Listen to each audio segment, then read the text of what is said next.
Si us sembla, ja hem esperat una miqueta més del compte i ja comencem. Benvinguts i benvingudes totes. Gràcies per venir, sobretot el dia d'avui, aquest dia tan ventós. Sobretot, bueno, pel Francesc i per mi no hi ha problema, per l'Antoni potser una miqueta més. No, per mi no n'hi ha, jo estic de barret. Estàs de barret? Tu has de posar un barret. A l'acte d'avui hem d'agrair la col·laboració de l'Assemblea, Camps de Llibertat, Òmnium i del Consell per la República.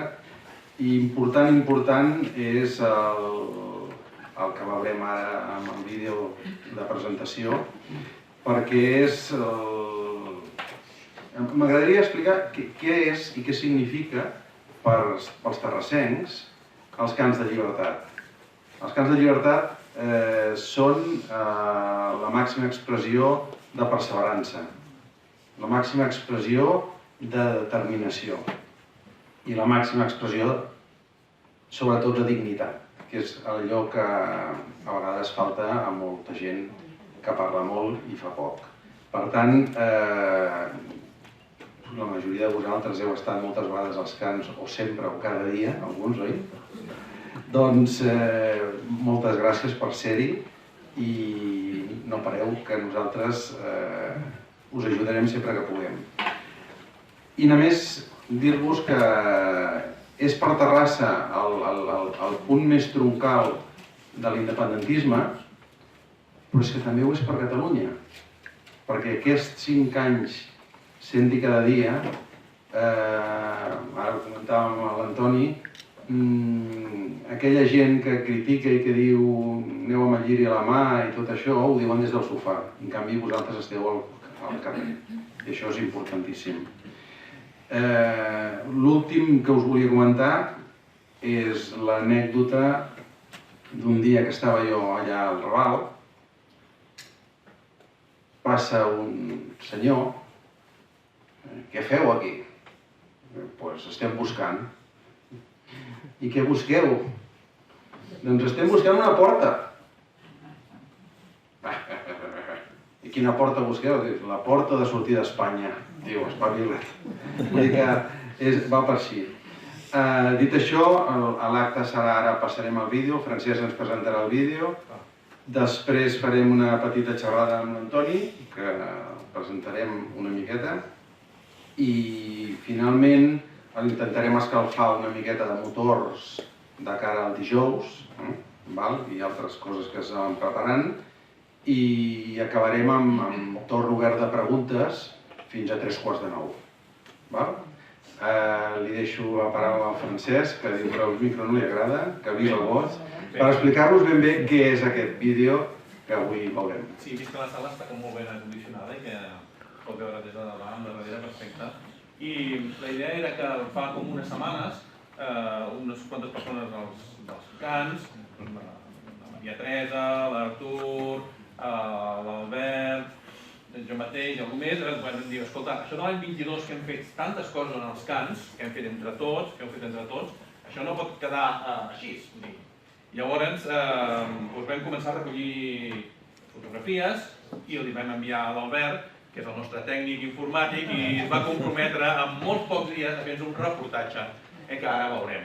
Per tant, això que veurem ara, que dura uns 14 minuts, i que aquí estarem força bé podent veure això, és el recull de l'any 2022, que recull, a part dels cants que es fan cada dia, de l'any 2022 s'han fet més de 55 activitats paral·leles o junt amb els cants.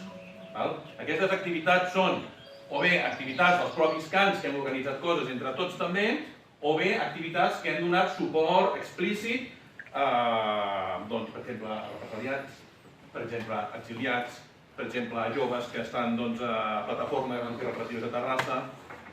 Hem acompanyat, hem anat a conèixer la Catalunya Nord, perquè allà tenim consellers de Terrassa, també estan exiliats, i els hem anat a veure, hem organitzat aquestes...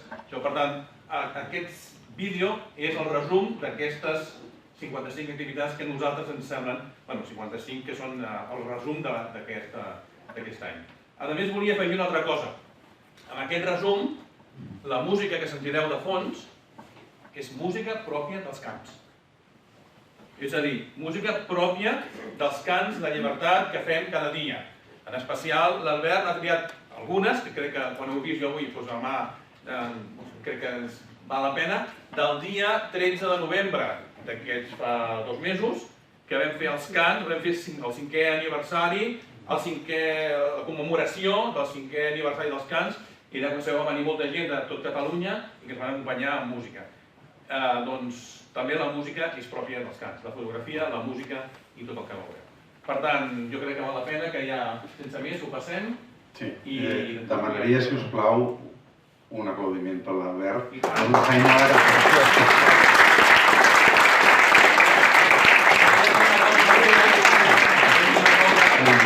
aquesta activitat també hem acompanyat a un dels terrassers de l'any. També un aplaudiment per l'Artur Montcalvo.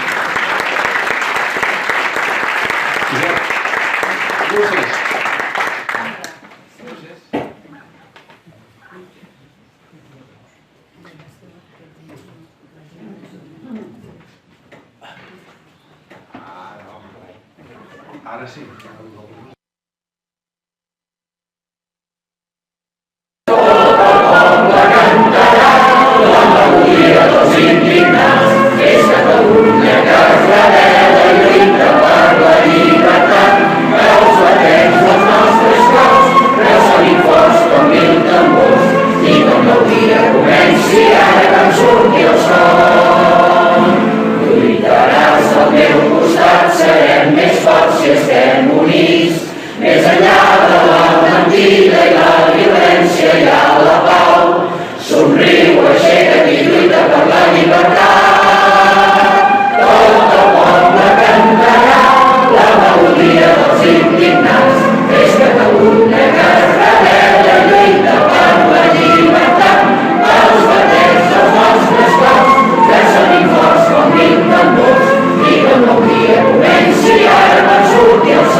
i vam guanyar, vam votar i vam guanyar.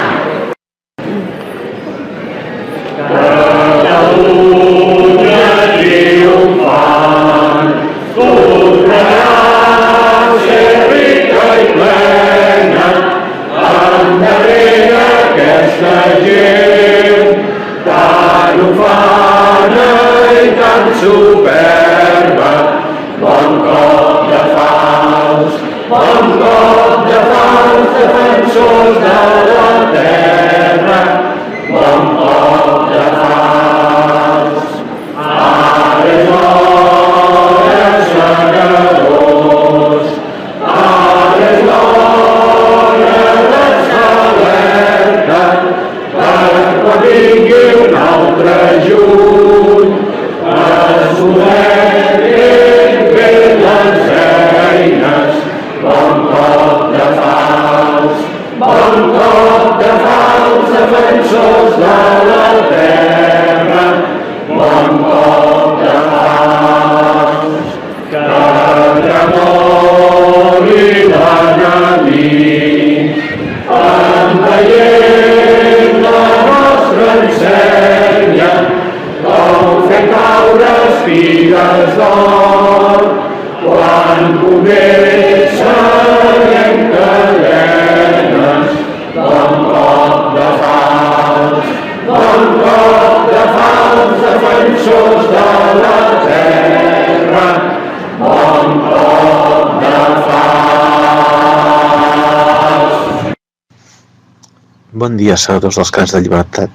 Aquest vídeo és un petit recull de la majoria d'activitats en què els Cants de Llibertat ha participat durant el 2022. Fins i tot, en algunes d'aquestes, hem estat a 2 llocs al mateix temps. Gràcies a tots per persistir, dempeus, resilients i ferms per lluitar per als nostres presos, exiliats i represaliats. Des dels grups organitzadors us volem donar les gràcies per ser-hi, sempre a punt i orgullosos del compromís de tots. La independència de Catalunya està més a prop. Visca Catalunya! Visca la terra! Fora els Borbons!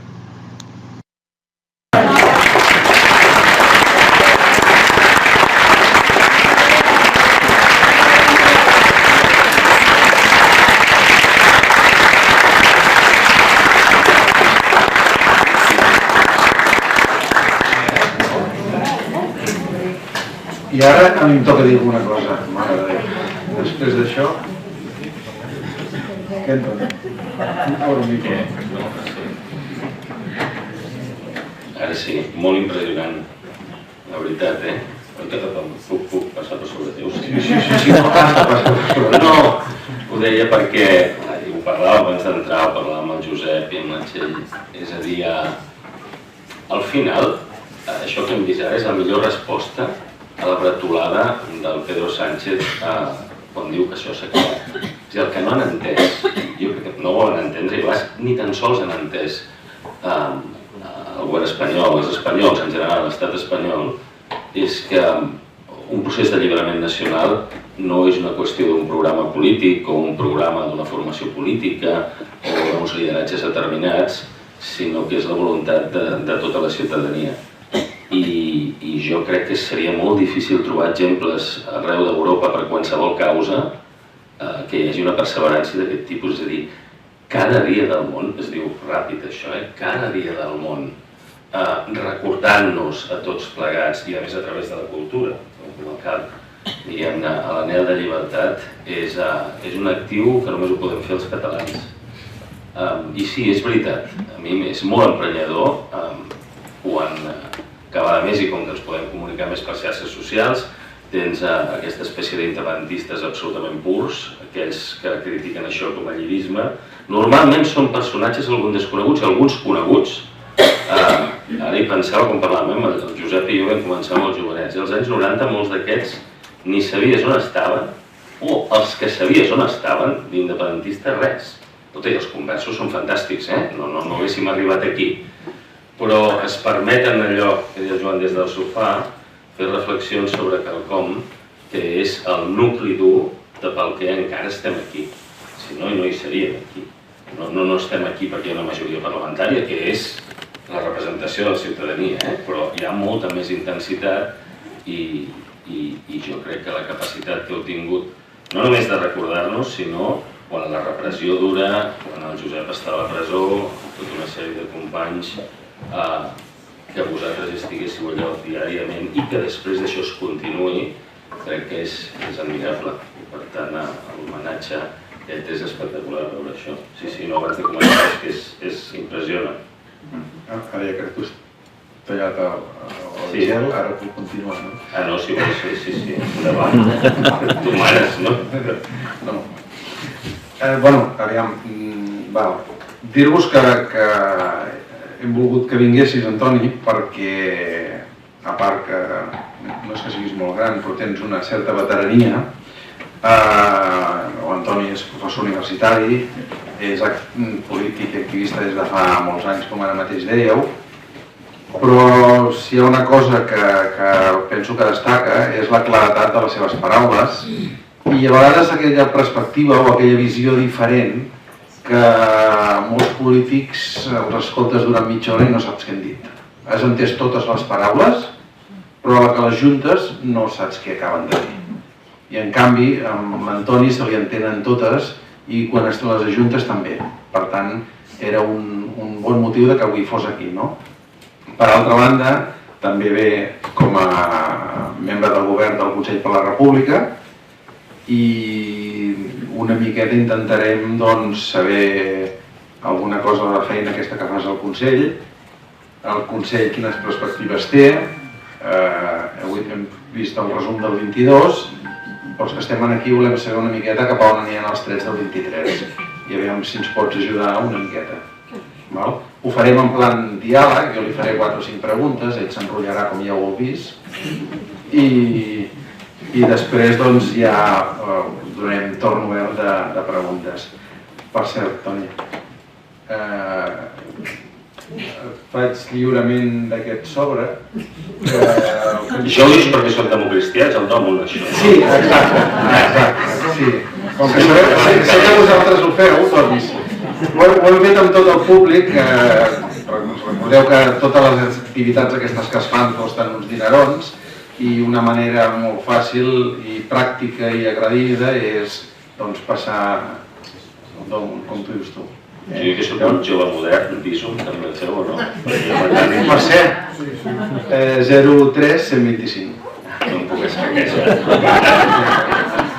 Vull dir que sí, que tenim el Bizum, tenim compte corrent i la gent que li sobri algun bitlletet el posa al sobre i allà a la sortida el recollirem.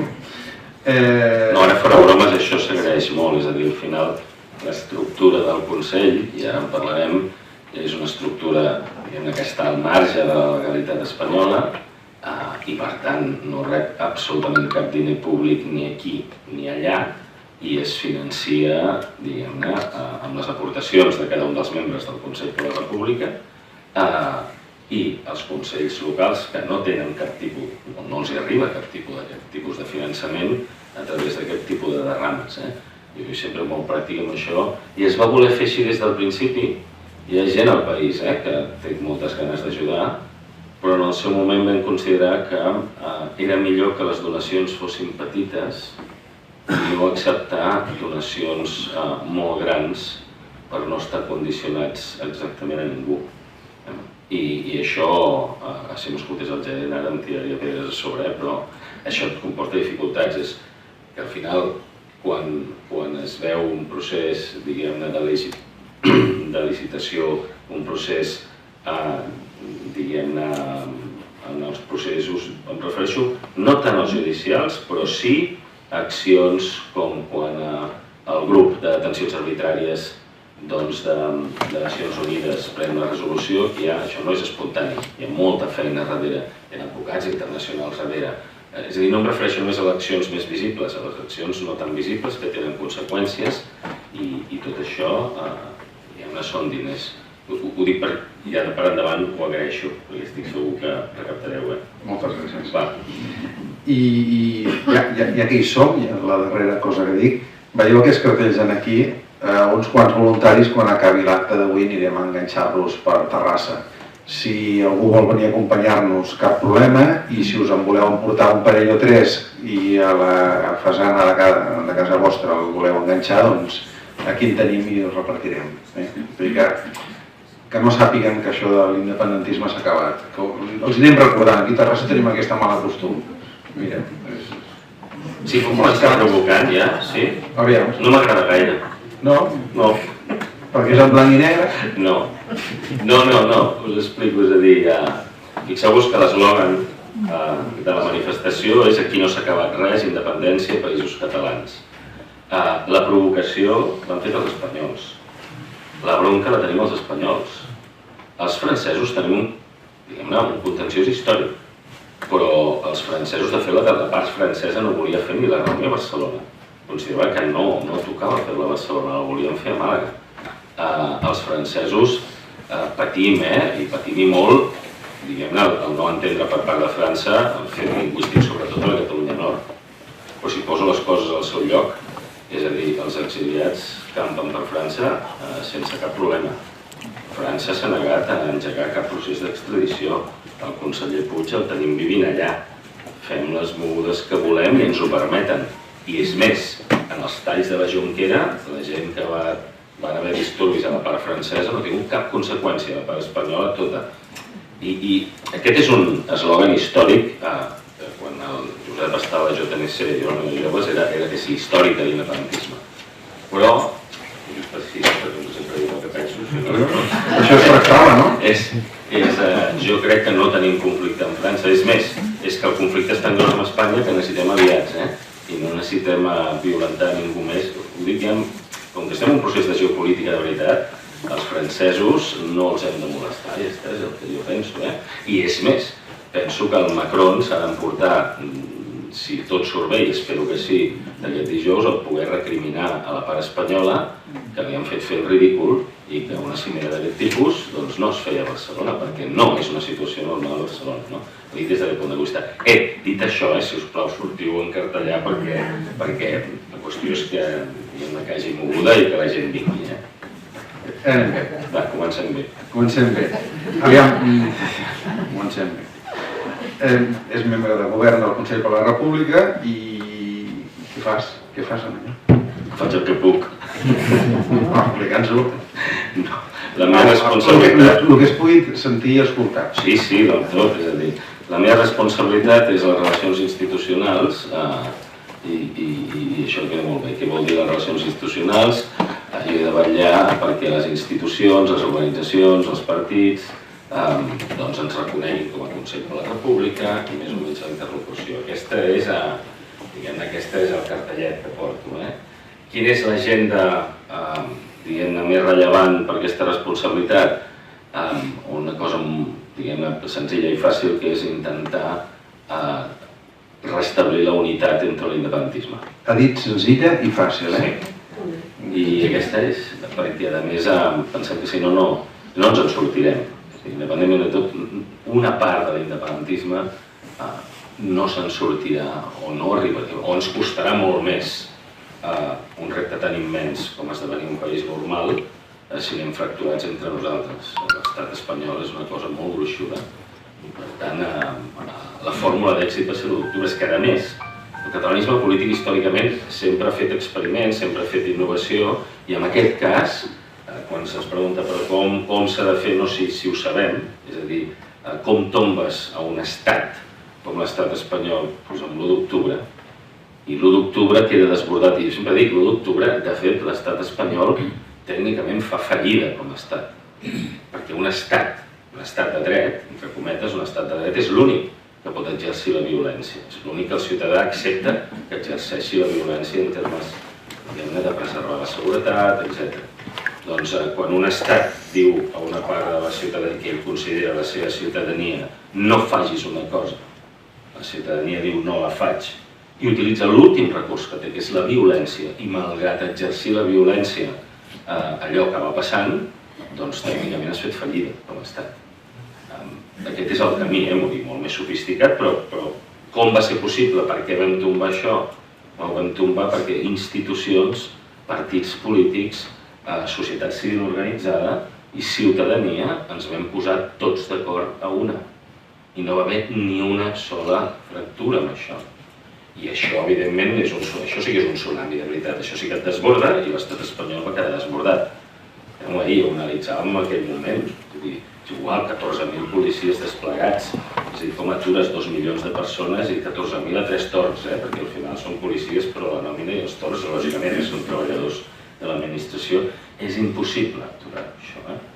Tant, aquesta és la primera condició, la necessària, ni molt menys la suficient. Però és que si no tenim la necessària, no ens en sortim.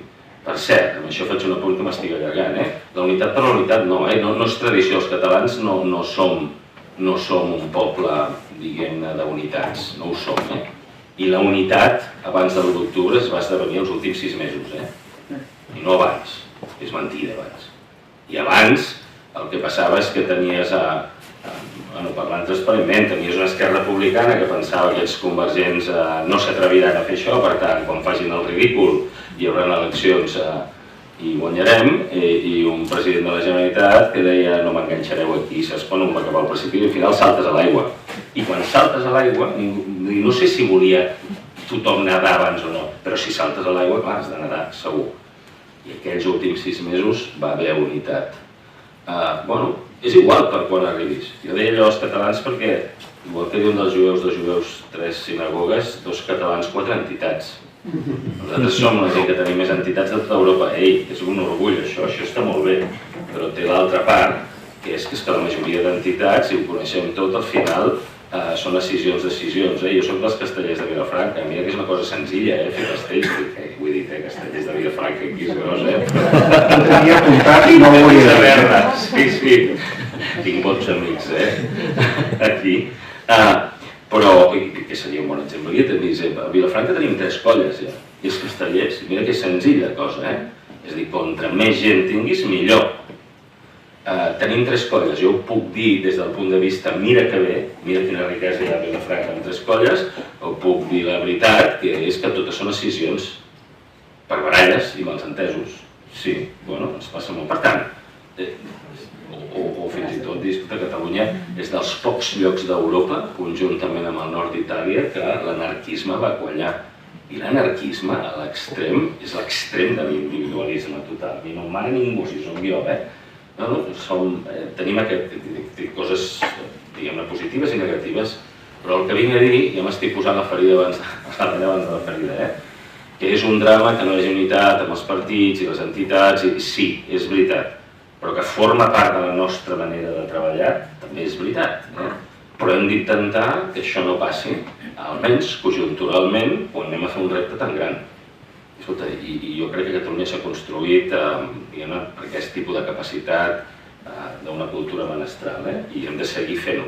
Però hi ha moments a la història d'un país que és a dir, para un moment, i aquesta vegada vaig a una, i això era l'1 d'octubre. I això és el que estem intentant des del Consell de la República. M'ho has deixat a punt per fer-te la pregunta següent,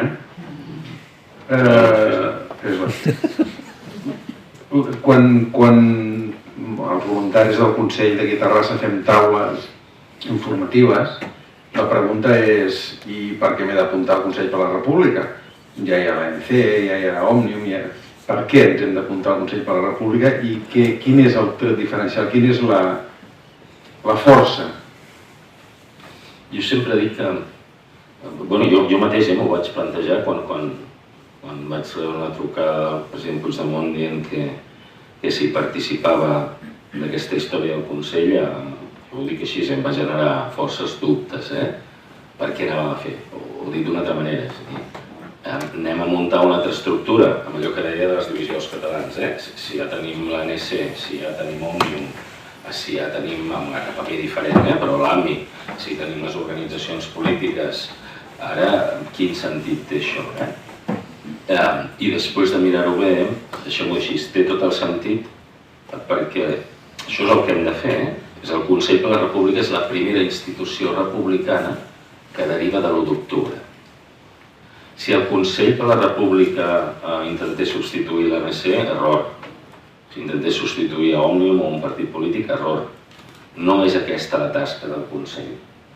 La tasca del Consell pot ajudar, però no és ni l'activisme, ni les mobilitzacions, ni els trets culturals del país.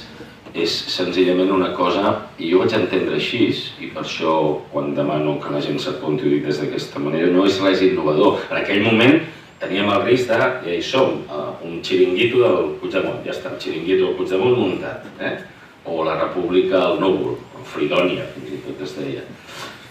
No és, llastimosament dic, no és una cosa innovadora, és quelcom que ja ho hem patit a la història, és a dir, el govern legítim a l'exili.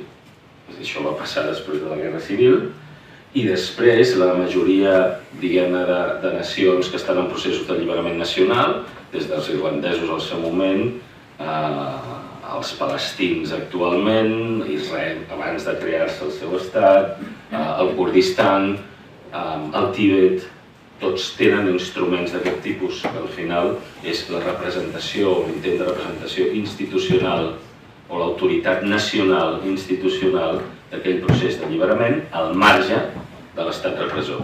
És tan simple com això. I a partir d'aquí, desenvolupar pot fer moltes coses al Consell, però això és el més rellevant. I llavors és quan diria, m'apunto al Consell perquè farà una cosa o farà l'altra? Sí, segur, i ho podem desenvolupar, però per mi el principal és com si no fes res, m'és igual. És a dir, apuntar-se al Consell és dir-li a l'estat espanyol jo desconnecto de tu, és a dir, no em deixes desconnectar físicament, em mantens un DNI, em mantens la situació, però el que no pots és la meva voluntat. I l'expressió personal de dir m'apunto al Consell de la República no m'estic apuntant a una organització, m'estic apuntant a aquella institució que deriva de la declaració del referèndum i de la declaració del 27 i que vull recordar que no és una associació privada que es munta un moment donat, sinó que deriva d'un acord d'investidura de just després de l'aplicació del 155 i que té un objectiu molt clar, és a dir, poden haver molts d'objectius, però aquí en tenim un només, el fer efectiu el mandat de l'1 d'octubre, que la declaració del 27 posem tota la capacitat des del punt de vista interior i internacional perquè això sigui possible. No tenim més de missió. I el dia que ens dediquem a fer altres coses, jo seré el primer que potser llavors plegaré del Consell, no té cap sentit. Aquest és l'objectiu. Segon, la manera de fer-ho. La manera de fer-ho és que el Consell ha d'intentar ser la plataforma que aglutini a tot l'independentisme. No que l'absorbeixi, cadascú ha de fer el seu rol, sinó aquella taula rodona, aquella taula a la qual els diferents agents de l'independentisme troben aquell punt neutral per poder posar-nos d'acord. El que va ser abans de l'1 d'octubre, l'estat major, l'autoritat nacional, la direcció conjunta, on ens hem de discutir i barallar, però en un marc en el qual podem arribar a consensos. Aquesta és la manera de fer-ho, és la visió. Amb això hem fracassat? Sí, de moment sí, no em costa dir-ho. És a dir, el Consell per la República en aquest moment aconsegueix sentar en una mateixa taula a tots els partits i a les entitats? No. És reconeguda com a estat major? No. I renunciem a ser-ho? No, no hi renunciem. Per tant, contra més pressió i més gent tinguem, també més pressió a la resta d'organitzacions perquè això passi. I la tercera, que era més nova, era amb aquestes dues era suficient. Però com que hem portat ben bé 3 anys amb la impossibilitat d'arribar a un acord estratègic, vam decidir fer una proposta des del Consell d'estratègia per arribar a la independència, que és el Preparem-nos. És un document que està a la web.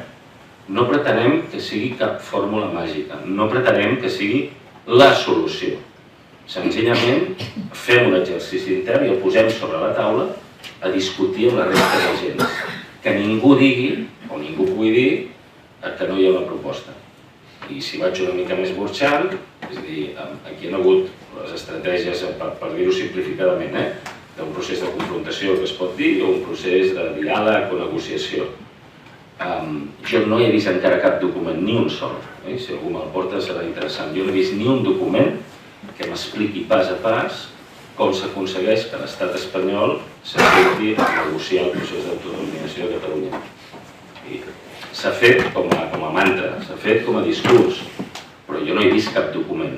El que més s'apropa a un document, a una proposta, és el llibre que va fer en Junqueras i la Marta Rovira, que que hi ha reflexions interessants, que he llegit que hi ha reflexions interessants, però no acaba sent, no t'acaba donant un full de ruta, te n'en surtis o no, I per tant sí que quan es diu, no, això de la confrontació, això de la via unilateral és retòrica i ningú ho explica. Home, no, són 64 pàgines, es pot estar d'acord o no, però fem l'exercici de dir, miri, creiem que per arribar aquí, punt 1, punt 2, punt 3, en tot cas discutim-ho, si estem d'acord o no fer-ho.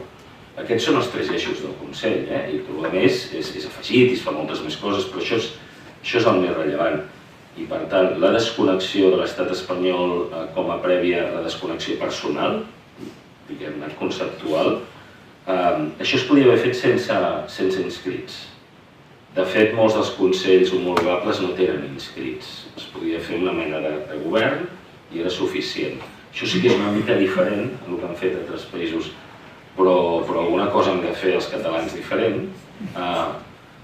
I van pensar que el fet de tenir un gruix d'inscrits molt potent li donava una part de legitimitat afegida de l'acord de govern del seu moment. I crec que ha estat un èxit. Ho dic perquè ara estem a 103, 104.000. 104.000 inscrits en 3 anys, sí que el que diria, jo em trobo moltes xerrades del Consell que em diuen com es pot apuntar més gent, som poca gent, jo crec que és una immensitat de gent. És a dir, el problema probablement és que tothom és, diguem, a vegades no calibrem les propostes, en el seu moment és veritat que el president va dir una xifra de 2 milions o d'1 milió. Bueno, va patinar aquell dia el president, no passa res, el president patina. Per què ho dic? Perquè és impossible, és a dir, l'organització més gran d'Europa que ha existit en tots els temps és el Club Super 3. No, 1 milió. Després de molts anys, i donant un servei molt determinat, l'ANC, l'Assemblea Nacional, es funda en el moment de la implosió de l'independentisme i creix en els millors anys abans de l'1 d'octubre de l'independentisme. I triga fins al 17 a arribar als 80.000, quasi bé 7 anys. L'organització més gran que tenim al país és Òmnium, amb 200 i pico mil inscrits, però amb 60 anys d'història. En 3 anys fer 100.000, quants socis té el Barça? Perdoneu, i és tot el planeta Terra. No, ho dic que les comparatives són importants, o els partits polítics. Els partits ens representen per ocupar d'un, dic els afiliats que diu que tenen els partits polítics, és a dir, Esquerra Republicana diu que està sobre els 10.000, no sé si té 10.000 o no, però en tot cas és que és igual, és que són 10.000. 7.500 o 7.500, i Junts em sembla sobre els 6.000, és a dir, estem parlant d'aquestes xifres, no estem parlant de xifres de 100.000, no? Doncs, bueno, demòcrates són 25.000, crec, però... Segons la Guàrdia Urbana? Segons el CNI. Però, ens vol enganyar. Per tant, crec que això li dona, és una bona opció i en aquests moments, i acabo amb això que m'estic enrotllant molt, és allò que he dit que hem fracassat ho estem reconduint des de les entitats de la societat civil. I això sí que comença a ser així. És a dir, l'acte que es va fer el 1 d'octubre era impensable, si ens anem enrere. I vàrem aconseguir, és a dir, la proposta era de Consell, però la idea és que el Consell no vol capitalitzar, la idea és poder-nos sentar.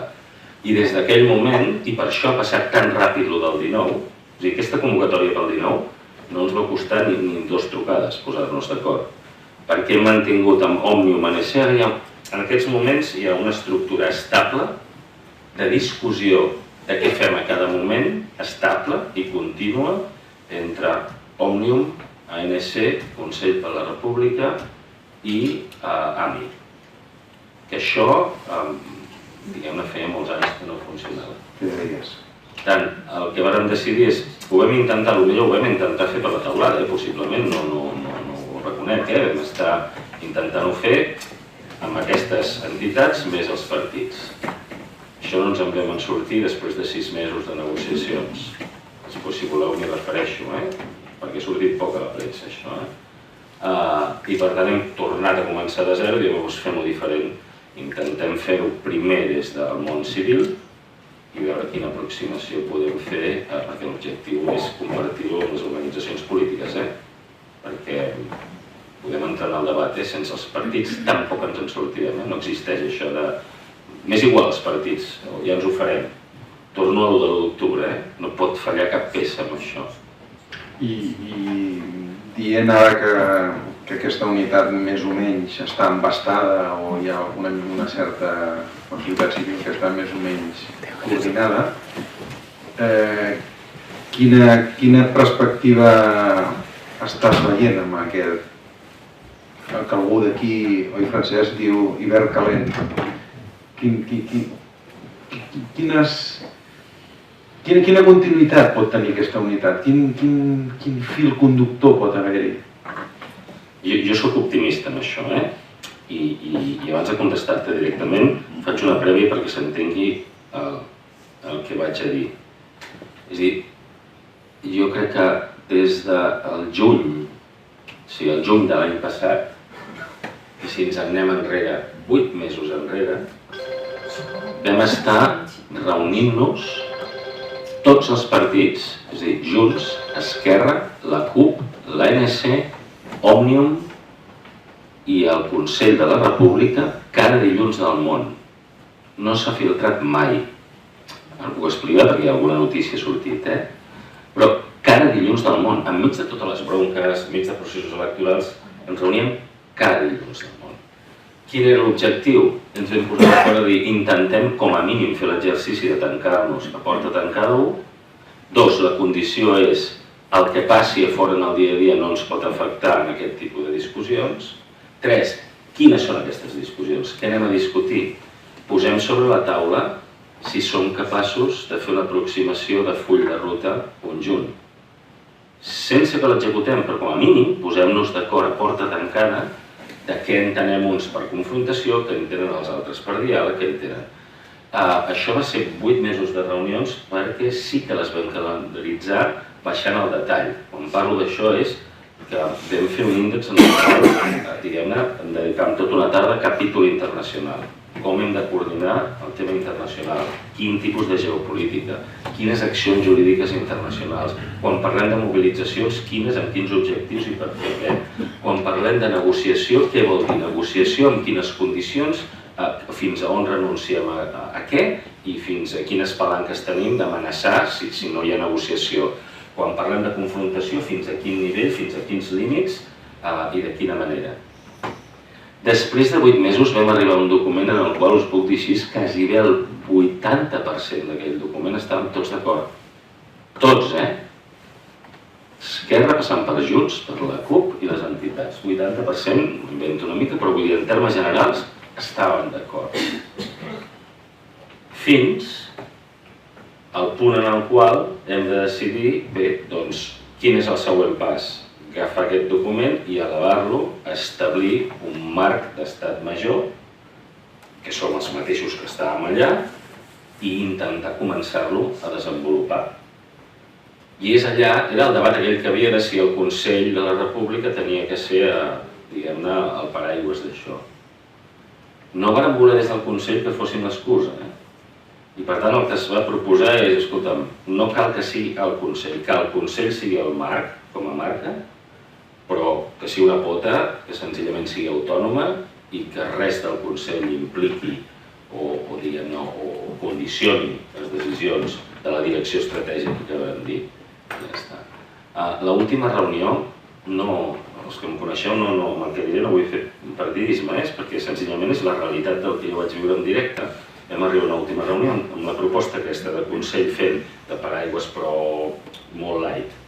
Més comencem la direcció estratègica, l'ANC va dir ok, Junts va dir ok, la CUP va dir ok, Òmnium va dir que sí, el Consell evidentment vam dir que sí, Esquerra va dir que no. Esquerra va dir que no en aquell moment perquè no es donaven les condicions, és d'acord al document, d'acord al marc, però no es donen les condicions per establir un marc. Això no ho dic, se m'entengui bé, no ho dic en negatiu, dic que estem molt a prop. Si ho dic en positiu, estem molt a prop. Doncs és aquí, sabent sobre aquesta base, que hem dit, doncs comencem a treballar-ho les entitats, que sí que estem d'acord, els partits, el que no pots fer si vols que tindrà èxit és uns sí i uns no, per tant, escolta, deixem-ho en un segon terme i intentem, des de la base de la societat civil, arribar a un acord prou sòlid perquè t'arrossegui una mica les formacions polítiques, que és el que va passar en el seu moment abans de l'octubre. Doncs 23. L'any 23, aquest any, serà un any que poden passar moltes coses i que probablement ens la juguem molt des del punt de vista del procés independentista amb escletxes, amb finestres d'oportunitat que les podem aprofitar o no. Per què ho dic? S'esdevindran diferents coses. La primera és el fet de...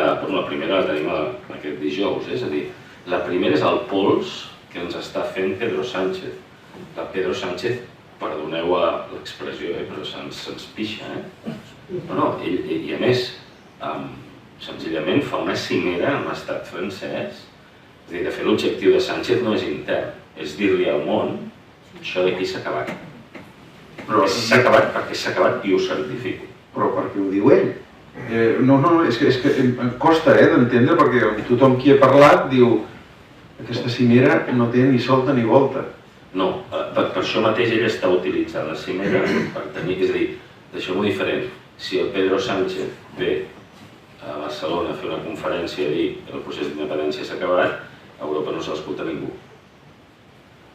Si és una cimera amb el primer ministre francès, és probable que se l'escolti algú més. Però tercera i última, deixeu-me ser més els espanyols, o sigui... No fallen mai ells, Sí, però no són idiotes, tampoc, Per tant, estiguem convençuts que quan el Pedro Sánchez decideix fer la cimera aquesta a Barcelona i ho aprofita per dir la mort del procés, i és tan contundent com això, ho fa perquè des de CNI, des dels seus informes propis polítics, des del seu entorn d'assessors, des dels que dirigeixen l'estratègia del govern i del PSOE, estan convençuts que estem en el moment més baix des del punt de vista de musculatura, de mobilització i de més. I per tant, jo crec que ell ja el que està buscant no és tonto, sap que pot haver la mobilització, per tant jo crec que el que busca és la fotografia davant del món, doncs que imaginem el dijous, 5.000 persones protestant, llavors això és homologable a qualsevol cimera europea, que som independentistes, però si fos Berlín serien ecologistes, si fos Itàlia seria el que sigui, i homologar-ho des d'aquest punt de vista, i s'atreveix a fer un pols. També és el que està buscant, el missatge al món de dir, mira, allò que veieu abans de 2 milions aquí, no sé quan, la majoria transversal i que tota Europa et mirava i cobries portades, s'ha acabat. A veure, no són rucs amb això, és a dir, ell sap que el procés no s'ha acabat, clar que ho sap, però és la batalla del dia a dia i en aquest cas ho lligo amb coses que passaran el 23. El Pedro Sánchez necessita arribar a la presidència espanyola segon semestre d'aquest any, podem dir que ell és el que ha solucionat el conflicte català i que això s'ha acabat. I que a més presideix la Unió Europea amb normalitat sense que estigui passant res aquí. I per això és tan important que des del nostre punt de vista això no passi. I doncs el dijous és arriscat, perquè el dijous és clar, hem convocat a les 9 del matí, d'un dia laborable. I ells han jugat amb això. Però crec que és el repte que hem d'assumir. La mobilització va bé, però amb tots aquells que encara podeu parlar, jo m'he trobat, ens trobarem gent que dirà, escolta, ja estic fins al gorro, polítics després fan el que els deu la gana, no em trobaran més, jo no hi vaig. Però en aquesta mobilització hi ha una diferència. El Pedro Sánchez no està dient als partits els he domesticat. Pedro Sánchez no està dient al govern de la Generalitat el tinc aquí i ja m'és igual. No està dient i ha negociat amb l'independentisme, amb el lideratge. Està dient que la ciutadania de Catalunya ja no és independentista. O sigui, el pols el fa amb els ciutadans, no l'està fent amb els polítics, l'està fent amb la ciutadania, perquè ell sap que això provoca, perquè ell el que ha dit exactament és el procés d'independència està mort. I què vol dir estar viu o estar mort? No si hi ha una majoria al Parlament, estar viu o estar mort és la voluntat de la ciutadania. És tan important que al final podem convèncer el màxim de gent del pols ens l'està fent a cada un dels ciutadans, amb això. I crec que li sortirà malament, i crec que dijous anirà bé. Ara, si va bé, segona fase d'això.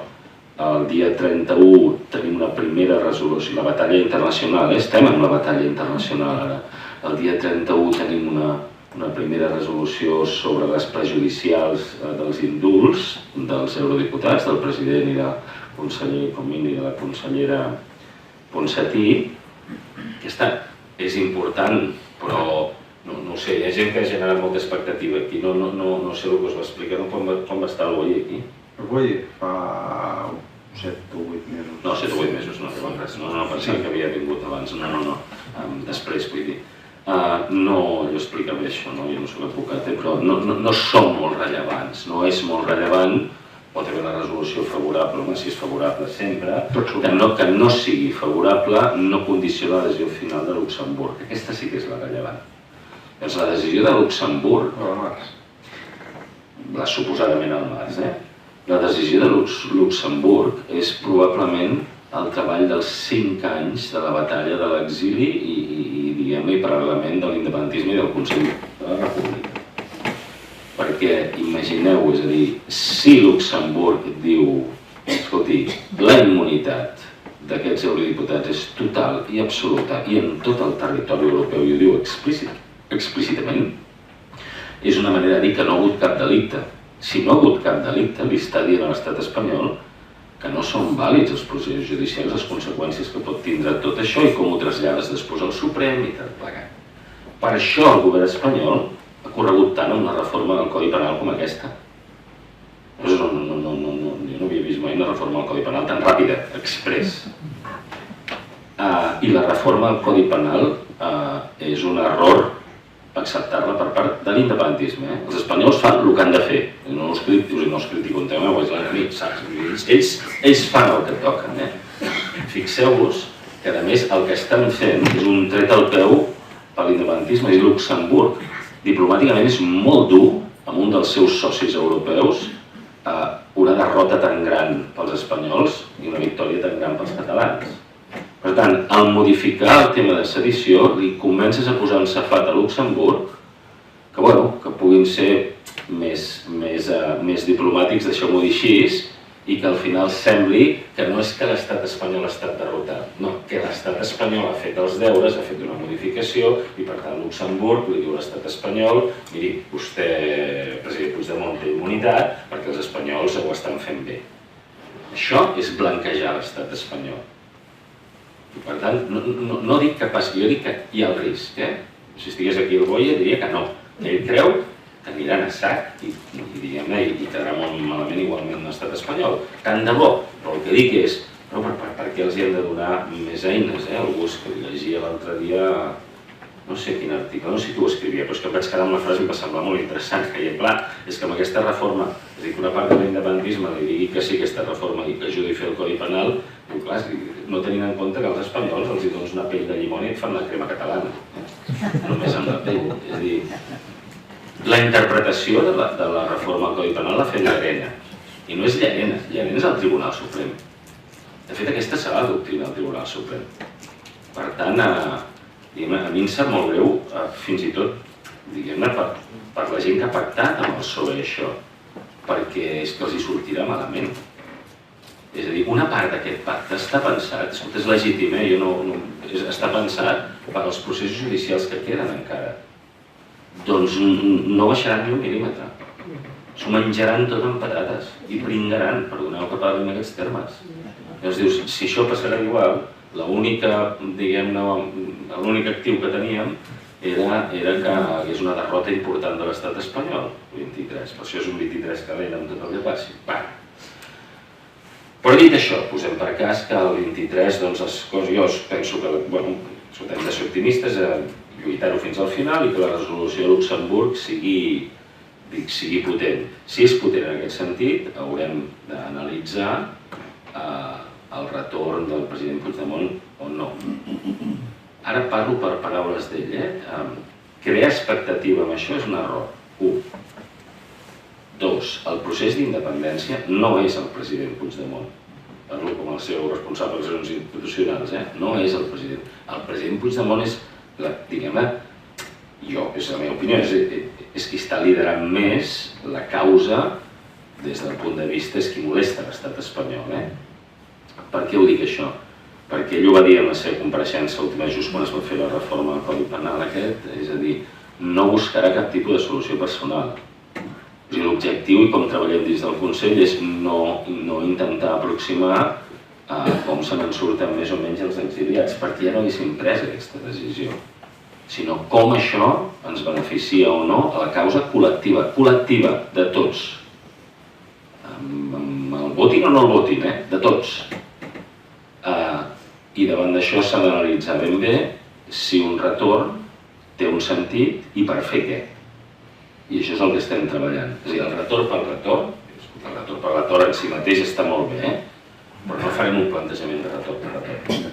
És retorn per prendre decisions que afectin en accelerar el procés d'independència. I home, si tens una resolució favorable, si, diguem-ne, poso el cas més òptim, podem tindre un retorn dels exiliats, que a més signifiqui una sacsejada de tot l'àmbit polític català i espanyol i internacional.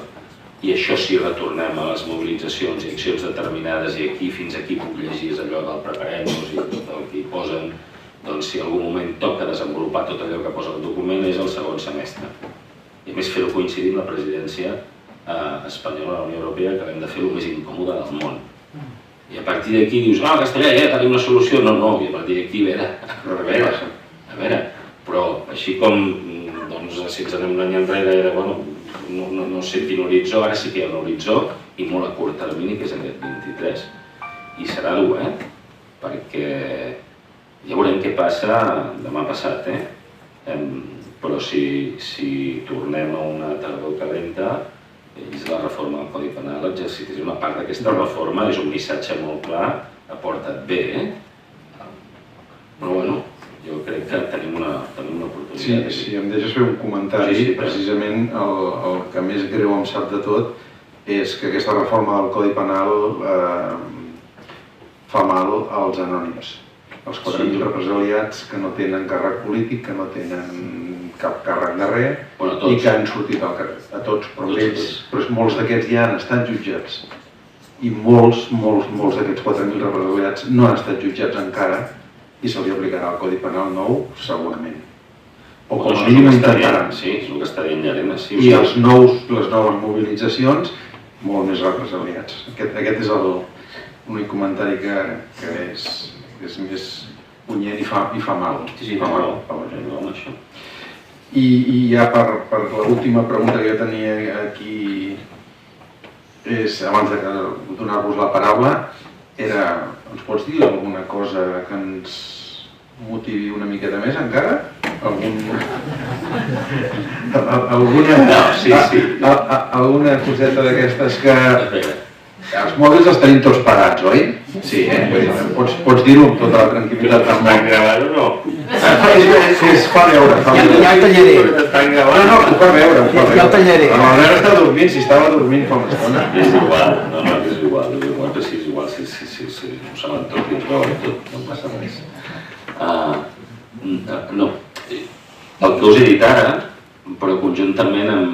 Jo soc optimista en com evolucionaran les coses, és a dir, una de les mancances més grans, aquests 5 anys del patiment de repressió amb els presos polítics, on s'ha arribat, ens queden exiliats les causes que queden i tot plegat. Un dels greus errors que hem fet, i és així, és a dir, i que l'estat espanyol ha tret profit, i que a més jo crec que hi ha col·laborat, i nosaltres hi hem caigut i cadascú tingui la seva responsabilitat, és el trencament total de la complicitat dins de l'independentisme. És a dir, la guerra fratricida entre les organitzacions, això m'ho dic així, la guerra fratricida entre les organitzacions polítiques, ho puc dir perquè em formo part d'una, sí, guerra fratricida de les organitzacions polítiques per l'exercici del poder. I això probablement era inevitable, no ho us dic que era inevitable, es podia haver intentat evitar, però al final hi ha eleccions pel mig, I jo crec que s'ha esdevingut en un moment en el qual era més important qui liderava l'independentisme electoralment i exercint el poder que no intentar fer front a l'estat espanyol. Toni, era fer-nos, animar-nos, No, segueixo. Perdó. Acabaré bé. Aquesta és la prèvia. Això és així, això és una realitat, no? Això és real, no? Això és el que estem dient. Això ho sabem. Crec que això s'esgotarà. Perquè crec que a les formacions polítiques hem d'arribar a la conclusió que això, l'objectiu de que algú tingui l'hegemonia és impossible. És impossible. No es donarà. I per tant, és picar pedra. No passarà. És a dir, les últimes dues conteses electorals, i deixeu-m'ho dir així, com que jo, diguem-ne, estic associat també a Junts, és a dir, sí, Junts, jo parlo per mi, jo estava convençut que aquestes eleccions, per Borràs i Pur, per mi no era tan important les formacions polítiques, sinó que ens vam posar d'acord en les formacions en les quals dèiem, escolti, l'estratègia és la confrontació, i Esquerra Republicana defensava honestament, i també en públic, aquesta vegada no va enganyar, no, l'estratègia és aquesta del diàleg i la taula de diàleg. A mi el que m'empipava fins a aquell punt és que no s'era transparent. I una mica les últimes eleccions eren una mica referendàries en funció de dues estratègies determinades. I el resultat va ser el que va ser. Tant, jo crec que les dues organitzacions poden analitzar que és molt difícil que ningú, no que guanyi una a l'altra, sinó que ningú tingui una majoria absoluta i deixi de banda absolutament tot l'altre. Això no passarà. Com a Escòcia. No passarà. Llavors, jo crec que el model d'intentar que un sigui el que guanyi, això s'està esgotant. Per això ho dic, en positiu, s'està esgotant. Dos, la decisió serà de la ciutadania també, perquè jo penso que és essencial, i ho expliquem en el full de ruta, necessitem, per una estratègia de confrontació i desbordament de l'Estat, necessitem un Parlament de Catalunya amb una majoria de diputats disposats a assumir els costos d'un procés d'independència. Disposats, deixem-ho així, disposats a assumir el que va assumir el Josep Rull. I això no és evident ara, en aquests moments. Majoria absoluta, majoria absoluta que faci això. La majoria independentista de vots ja la tenim. I aquesta es manté estable. O sigui, els deures, la ciutadania, aquesta ja la tenim. Fixeu-vos que no parlo ni de formacions polítiques, de diputats disposats a això. I que constitueixin un govern que tingui com a objectiu el procés de trencament i de secessió. És quan la gent diu no, és que ara és el moment de gestionar els problemes reals que afecten a la gent, només faltaria. És que qualsevol dels consellers de la Generalitat això és el mínim de lo mínim de lo mínim que se li demana, que gestioni bé els recursos. Això és el mínim. I el màxim és fer política, i fer política és que tot el poder de la Generalitat estigui enfocat cap al procés de confrontació amb l'Estat i desbordament. I després, llavors, si t'acompanya la ciutadania i la política internacional, doncs tens una oportunitat. I jo, amb això, soc optimista, perquè crec que s'està esgotant el model. Ja no dona per més. I veurem què passa en els processos, i sense complexes, veurem què passa en aquests processos electorals que venen ara, tant a les municipals, diguem-ne, com les eleccions que vindran al Parlament. I veurem què passa. També penso que s'esgota també el model de, doncs miri, anar fent. I s'esgota el model d'intentem que l'Estat negociï alguna cosa, empíricament. Vull dir, jo sóc el primer que si l'Estat se senta i diu, escolta, negociem les condicions de l'1 d'octubre o fins i tot un referèndum pactat que et reconeixeré, i si jo seria el primer que diria que sí, però quin incentiu té l'Estat per fer això? Cap, ni un. I l'estat espanyol cada vegada va més dur, és a dir, l'estat espanyol fa aquesta xuleria de demà passat, però home, i a mi em sap greu això, humilia el govern de la Generalitat. Per mi m'és igual qui governi, per mi el govern de la Generalitat és la meva institució, és que s'hi pixen a sobre la institució. És a dir, tracten el president com si fos un palanganero que vingui aquí de concert. Oi? Doncs em sap greu institucionalment. I estic convençut, avui he dit en una entrevista, ho sento, estic com... Espero que el president de la Generalitat demà passat faci alguna cosa. faci alguna cosa, vull dir... Us el foti els cafès per sobre? No, tingui algun cop d'efecte. Algun cop d'efecte. Espero. I per això dic que no li poso colors polítics. Espero que el meu president faci alguna cosa, diguem-ne, d'efecte mediàtic, que és l'únic que podràs fer, i espero que ho faci, Si no ho fa, l'arrossegaran molt en el discurs, també. I per tant, jo crec que la pròpia, en aquest cas dic Esquerra Republicana, perquè dic als companys i amics d'Esquerra, perquè hi ha una cosa que ens ha de passar dins de l'independentisme, és a dir, dins de l'independentisme el que podem tenir és companys amb els quals discrepem, però l'enemic es diu Espanya i els nostres són els nostres. I a vegades jo trobo l'independentisme que ens matxaquem més entre nosaltres que no els espanyols, que és, diguem, els nostres, són els que no ens deixen, Però bueno, això també ho incentiva, tothom i tot el que vulguis, però jo sempre diu molt clar, és a dir, jo em puc discutir molt amb algú, diguem-ne que no discrepo, però és el meu, Doncs jo crec que Esquerra ha fet una aposta molt arriscada i l'ha fet contundent, convençuda que intentaria una via negociadora amb l'estat espanyol i s'ha trobat amb una tancada de porta enorme. Jo crec que en algun moment hi haurà un debat dins d'Esquerra de canvi, diguem-ne, de full de ruta. I quan passi això, jo crec que sí que és el moment, no d'estar recordant però mira què vas fer o vas deixar de fer, sinó és una escletxa d'oportunitat per tornar-nos tots a situar en línia. Per això dic que soc optimista. Jo crec que els propers mesos i el proper any serà definitiu per això.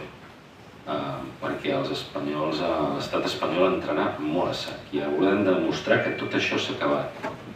Per no dir-vos el que pugui passar amb les eleccions espanyoles, per no dir-vos com pot pujar el PP, Vox i tot plegat, i la pressió que tindrà el PSOE.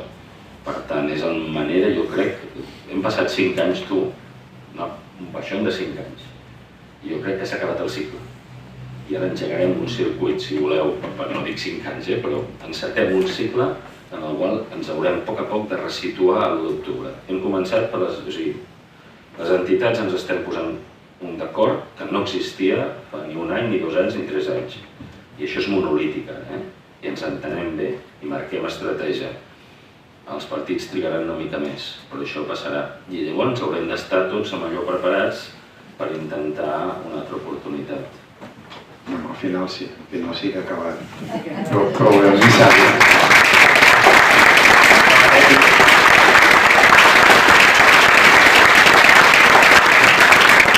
No has posat a sobre, aquí sobre, traient-te la corbata i res d'això. No. Èpic no. No, perquè no està al pati per ser èpic. No. Això no. Com que s'ha allargat una miqueta, ens queden uns 20 minuts, 25 minutets de preguntes. Si us plau, aixequeu la mà perquè és que no tenim micro així. Sobretot, si podeu ser concisos i fer la pregunta molt clara. I Antoni, tu també. Sí, no, ara jo contestaré si me'n poso massa.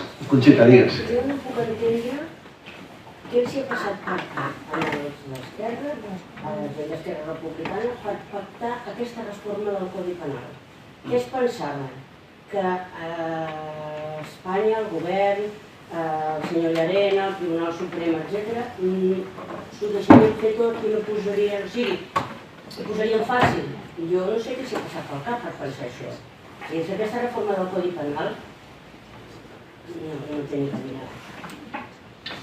Què els hi ha passat? Des del meu punt de vista, No, jo he dit el que he dit, també.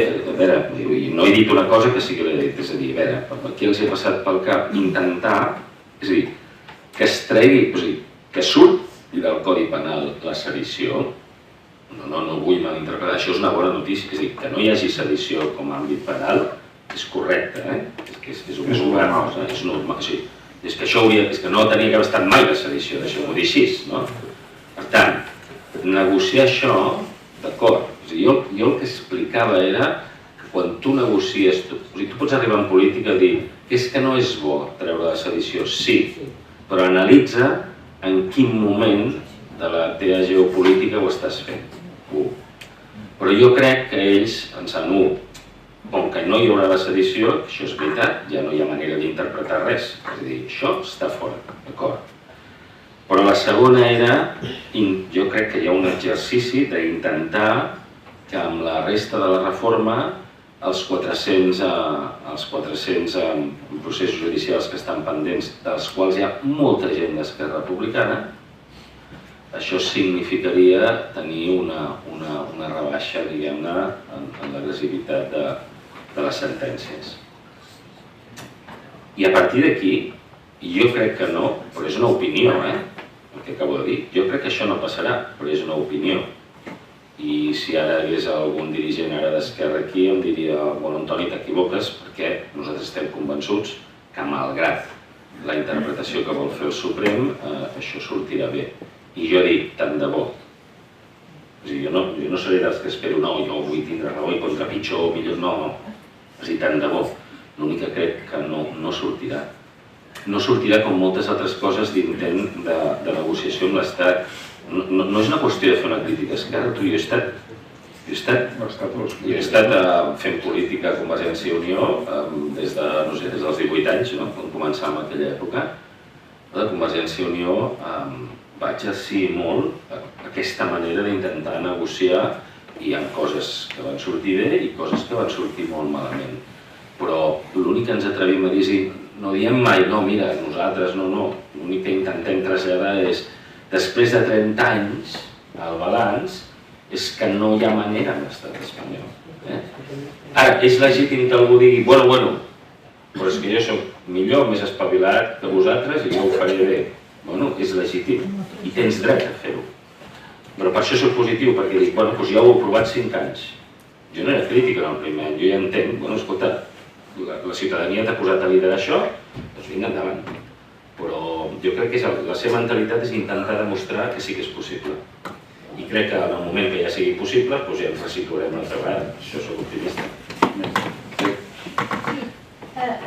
No té res a veure amb això.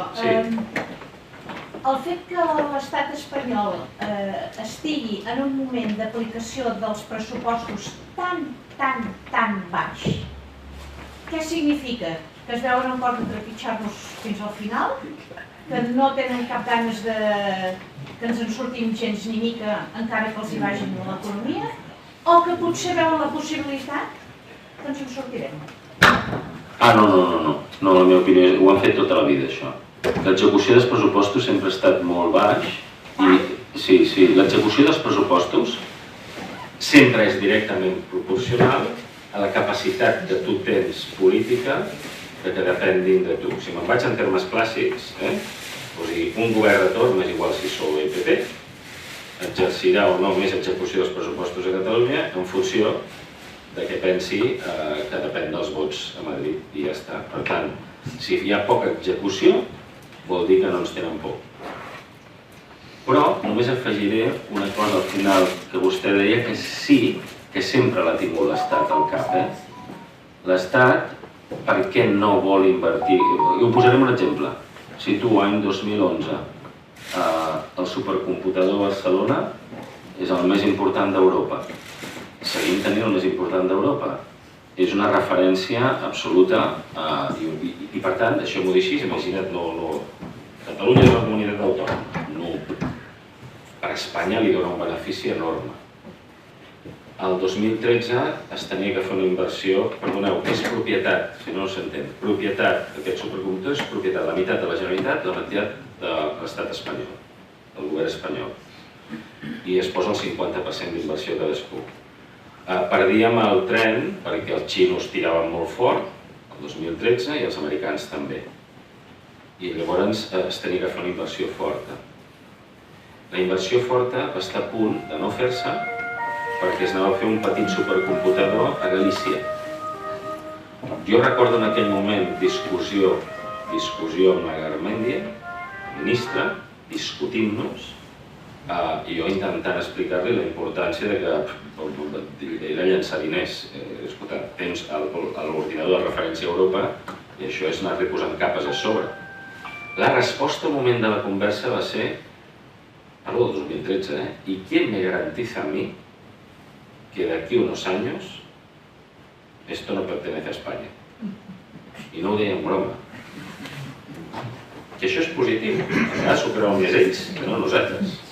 Clar, ella venia a dir, jo t'estic donant una infraestructura que serà referent al món, doncs prefereixo començar de zero, trigar molts més anys i fer-ho en un territori que no està en risc de secessió.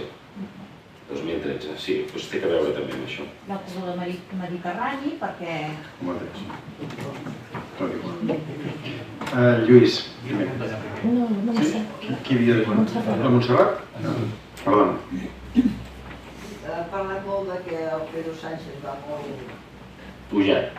espernal, però jo encara trobo més en aquest plan l'illa, el paper de l'illa aquí, que està posada en aquests vetros i unes coses. Bueno, sí, perquè l'illa és el millor. Sempre l'escudeu sempre ha d'anar més fort. Sí. Sí, no, és que té tota la raó. És a dir, l'illa és la rèplica de l'estratègia del PSOE a Catalunya. És a dir, l'estratègia del PSOE ha estat... El discurs ha anat tant sobre el conflicte no és Catalunya i Espanya. El conflicte és entre catalans. I a més jo represento la meitat dels catalans que no són independentistes. I què ha fet el PP? Llastimosament, el PSC és un partit històric i catalanista i que ha acabat fent el PSC oblidant-se de tota la seva pota per dir alguna cosa d'empallat i ser PSOE. Per tant, sí, és el palanganero del Pedro Sánchez. Per tant, has de cridar més, has de ser més contundent. Sí. Lluís. Subratllat. A partir de la premissa de que les tres forces parlamentàries independentistes no estan fent res per la independència, tàctic, estan creixent els moviments d'una quarta oferta electoral. És a dir, no dic de fa gaire, els que acorren la independència o l'Assemblea té una cosa d'impulsar la licitació. Com ho veus?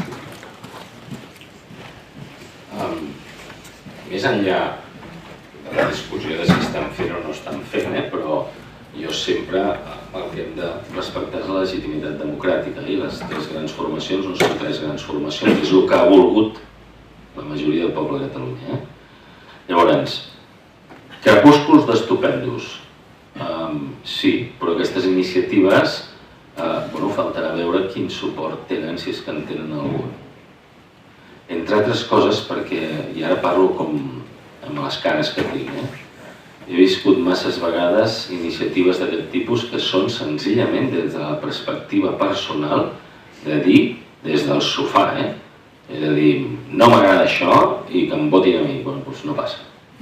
Per què dic això?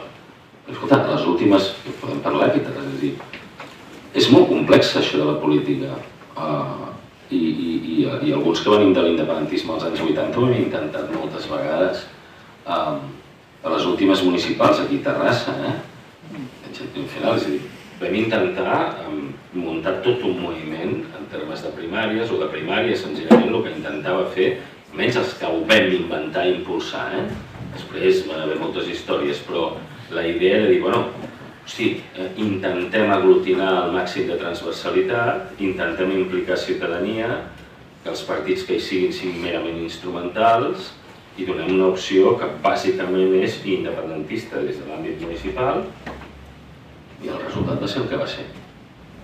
Llavors, deixo a part l'ANC, estic parlant d'iniciatives d'aquest tipus. No m'arrepenteixo de res, és a dir, tu és prova-error, doncs ja està, és a dir, deixem-ho així, el que hem d'aconseguir és que les grans formacions facin el que van fer l'1 d'octubre.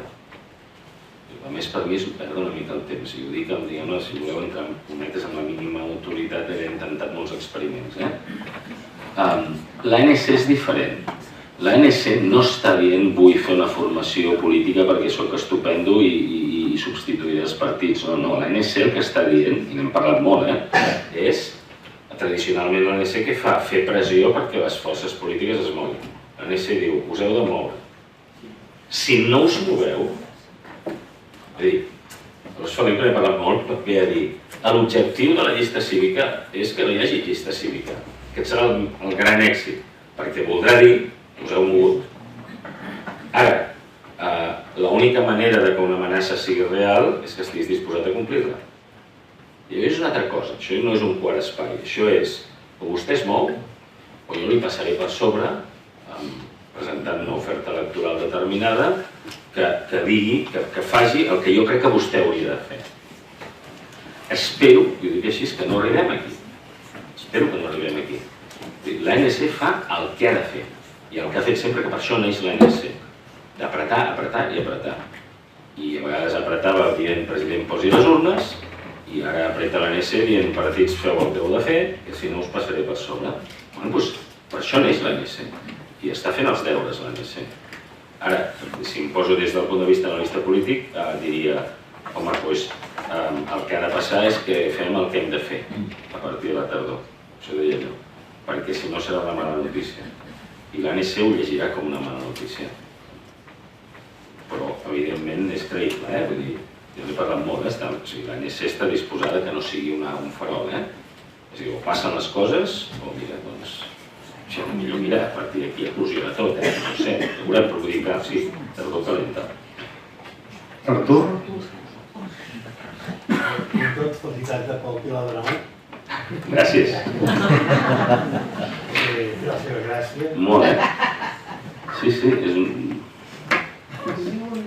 No, jo no, no, sí, s'agraeix, sí. I, bueno, és descobrir una estructura més. Sí, no era gens evident, Els puntals, un invent interessant. Sí. Després, per altra banda, dir-te que a Terrassa tenim 3 colles, no 2. 3? Ah, teniu 3 també? Perdona, desconeixement, per tant estem aquí igual. Tenim els castellers i minyons i els baragans, que són una colla universitària. Bueno, val. Però això està bé, però és una colla universitària. Però no és fruit d'una baralla, per tant, s'intueix, no? Això està bé. Els castellers sí que és... Sí, clar. Sí, com totes, sí. I després la pregunta és que, evidentment, ens en sortirem i proclamarem l'independència per uns quants segons més, que no sigui tan curta com el que vam tenir, que sigui més llarg, que la puguem com a mínim fer dinar.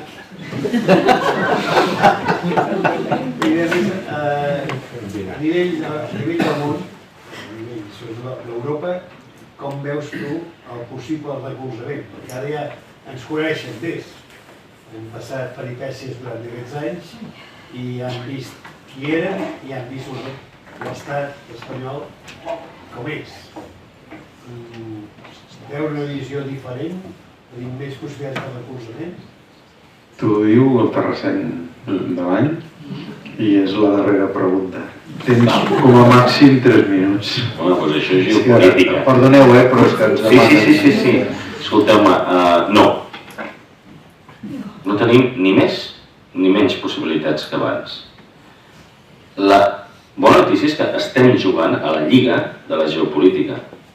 I quan jugues a aquesta lliga, tots són interessos d'estat. A algun país de la Unió Europea li interessa un procés d'independència de Catalunya? No, per què? Li hauria d'interessar perquè són més simpàtics, perquè els espanyols no són bons demòcrates? No. Cap ni un. Deixeu-me provocar amb el següent. És a dir, nosaltres estem a la NATO, estem a l'OTAN. Per tant, Turquia és soci nostre, com a catalans. El que està fent Turquia amb el Kurdistan és... O sigui, el nostre és un acudit.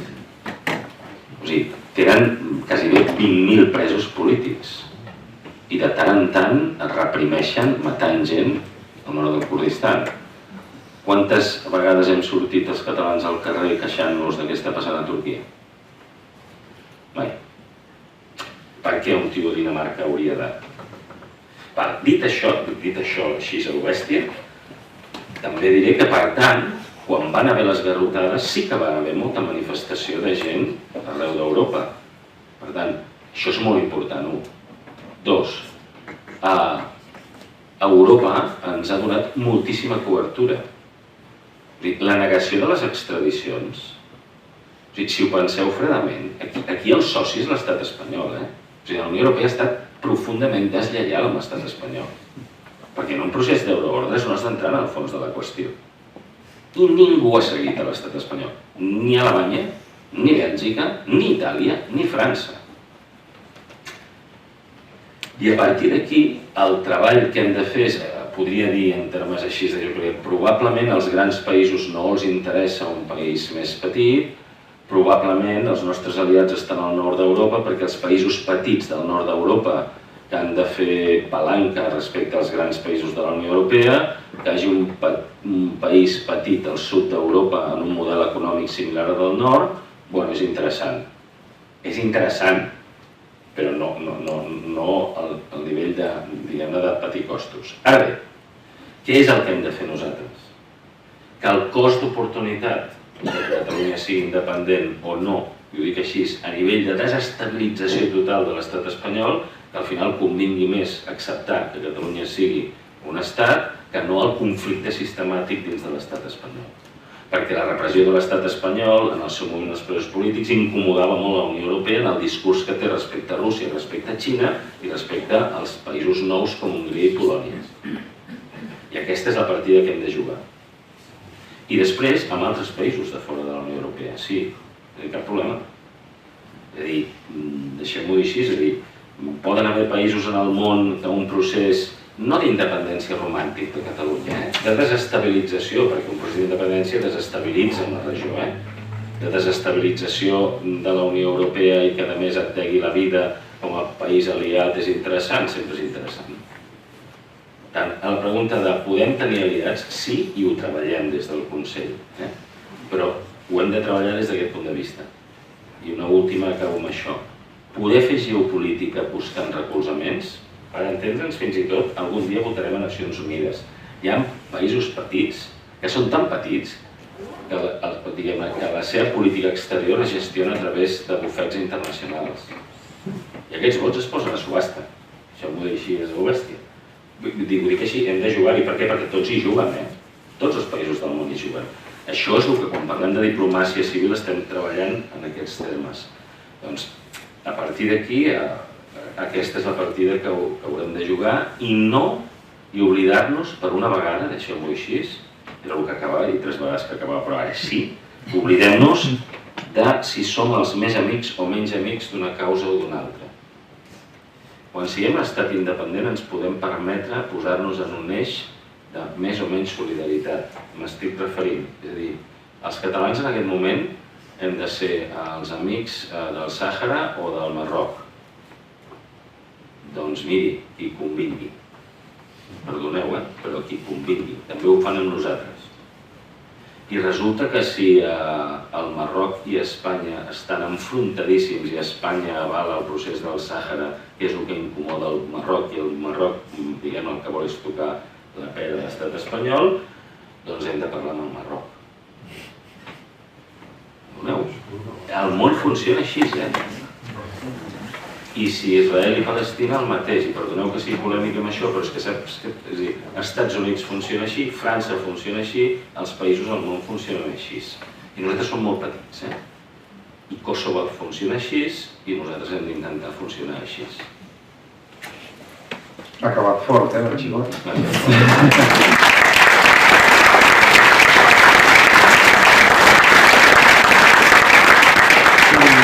Abans de marxar, agrair-vos la vostra presència aquí i informar-vos que el dia 4, dissabte,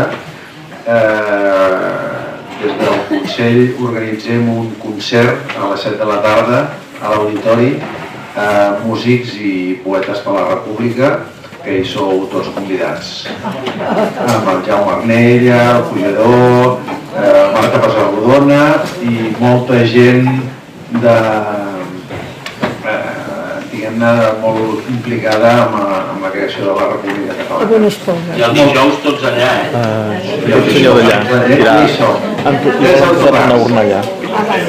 Moltes gràcies a tothom i molt bona nit. Al sobre hi ha a la sortida, si voleu deixar-lo allà. Gràcies.